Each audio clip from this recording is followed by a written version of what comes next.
Arnar. Takk hérlega. Með þetta glæsilega árangur. Takk.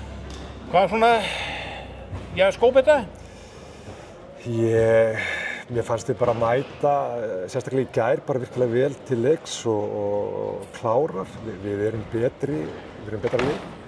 Það er alveg á hreinu en við mættum vel til leiks og sýndum mjög góðan leik í gær. Aðeins erfiðara í dag, þetta var svona aðeins þyngri leikur, hægari og kannski líka eðlilegt eftir spennufall svona kjölfar á leiknum í gær sem er líka svo partur af skýringunni kannski hvernig það spilaðist inn í dag en heilt yfir bara betra lið, sýndum það og mikið hrós á stelpunni fyrir það. Áfanginn í Höfn, það er stór áfangi að vinna sér í þátttöku rétt á HM? Já, það er það og